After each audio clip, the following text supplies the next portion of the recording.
मिळवण्यासाठी समाजात जनजागृती घडवणं हीच तर माध्यमांची जबाबदारी आहे आणि याबाबतची बित्तम बातमी आम्ही तुमच्यापर्यंत पोहोचवत राहू। काय ग, कौशिकीताई सतत आपलं न्यूज चॅनलच बघत असतात की काय? नाही म्हणजे व्यवसाय आहे ठीक आहे, पण डोळे खराब होतील ना अशाने त्यांचे। नाही हो, एवढीच काम आहेत का आमच्या कौशिकीला? नाही म्हणजे व्यापच खूप आहे ना कामाचा। चॅनल सांभाळणं ही केवढी मोठी जबाबदारी आहे। हा, एखादी न्यूज असेल महत्वाची तर बघावं लागतं, व्यापही मोठा आहे ना बिझनेसचा। नाही बरोबरच आहे, तुमचं काम आहे त्यांचं ते। तू काही विचारतेस रे का? नाही हो, मी आपल्या काळजीपोटी बोलले। बर, एवढं काय मन लावून बघतायत? काही झालंय का?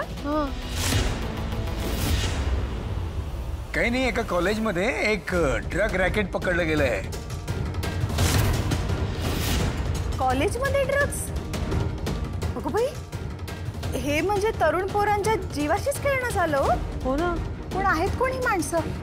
माणसं नाही हो, मुलगी आहे कॉलेजची, श्रीमंत घराची आहे म्हणे,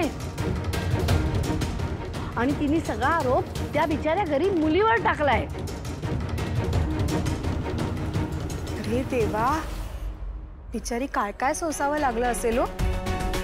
मग सगळ्यांसमोर बदनामी झाली, पोलीस झाले।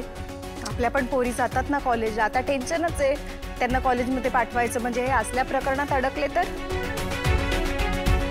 त्या बिचारीची पण काय चूक होती?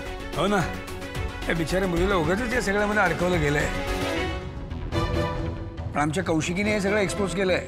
हा, आणि आमच्या चॅनलवर हे सगळं सत्य बाहेर आलंय।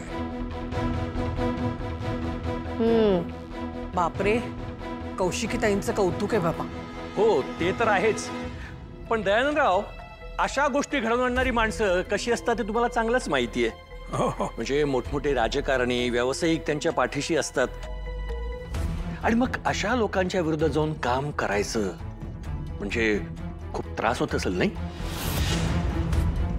हा, भयंकर भयंकर त्रास होतो या सगळ्याचा, तुम्हाला सांगतो। कित्येक वेळेला ऑफिसमध्ये धमक्यांचे फोन येतात, पत्र येतात, बऱ्याच वेळेला मोठमोठ्या पदावरची लोक वरून प्रेशर आणतात। काही वेळेला तर या बातम्या चॅनलवरनं काढून टाका म्हणून पैशांची ऑफर सुद्धा केली जाते, काही विचारू नका। पण तुम्हाला सांगतो, आमची कौशिकी तिच्या तत्वांची अगदी ठाम असते, अजिबात सोडत नाही ती तिची तत्व, जुमानतच नाही आहे सगळ्याला। म्हणूनच मला कौशिकीचा खूप अभिमान वाटतो। खरंच खूप अभिमान वाटावा अशीच गोष्ट आहे ही। अशा आदर्श स्त्रियांची आपल्या या समाजाला खरंच खूप गरज आहे। खरे, ज्यांनी ज्यांनी यांना विरोध केला त्यांना सगळ्यांना अडकवण्याचे प्रकारही घडलेत आणि कमळी मोहिते ही त्यापैकीच एक आहे।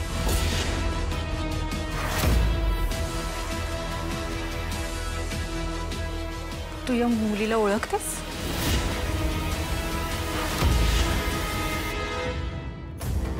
ही जी कोणी कौशिकी आहे ना, त्याने बरोबर गेम केलेले आहे। आपल्या चॅनलचा TRP कसा वाढेल त्यासाठी हे सगळं केलेलं आहे। अगदी सरळ सरळ आहे आणि उघडपणे दिसतंय ते, पण याच्यात माझ्या नातीची बदनामी होते, त्याचं काय?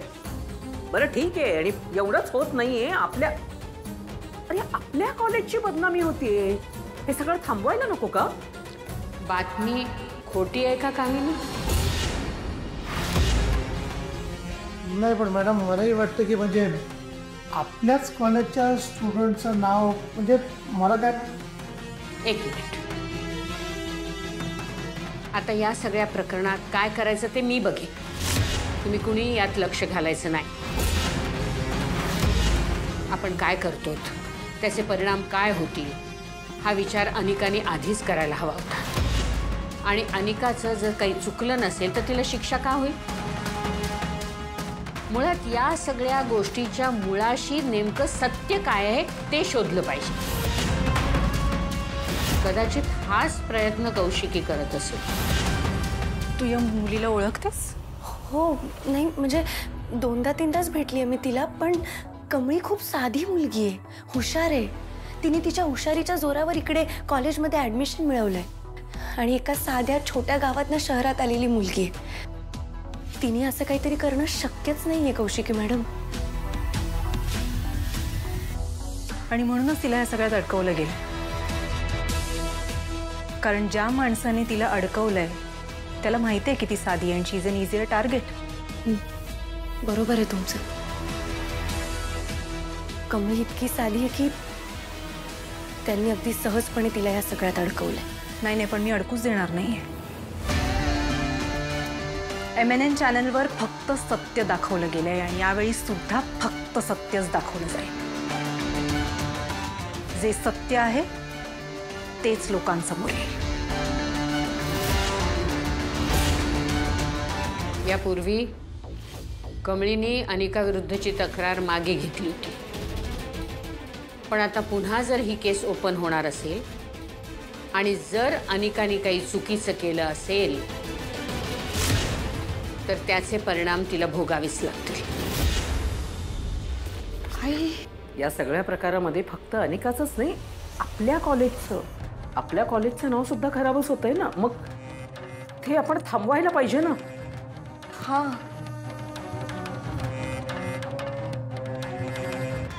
म्हातारे, तू जरी त्या कौशिकीला थांबवलं नाहीस ना तरी मी गप्प बसेन का? तिला सोडणार नाही मी. ही तर खूप मोठी बातमी आहे साधू सर. हे आपल्या यंग मुलांसाठी खूप डेंजरस होऊ शकतं आणि या सगळीकडे त्याची चर्चा आहे. हो सर. सगळ्या पालकांमध्ये सुद्धा खूप भीती पसरली. आपल्या मुलांना हे ड्रग्सचं व्यसन लागू नये अशी भीती वाटते सगळ्यांना.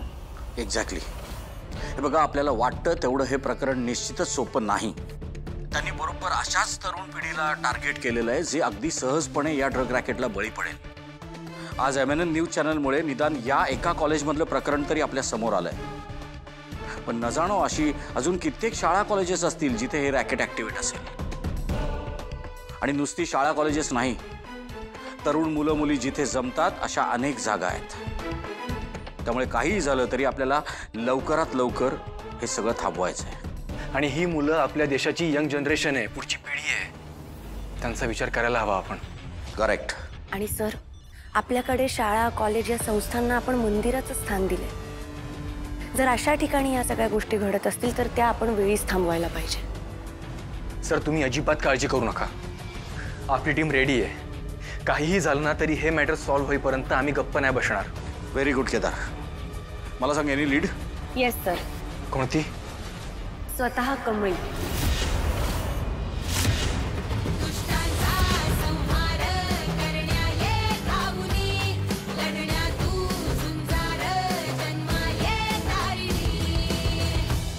नंतर एक पोरगी आली एकदम धीट, आणि ती व्यक्ती म्हणजे अहिल्या वेसकर.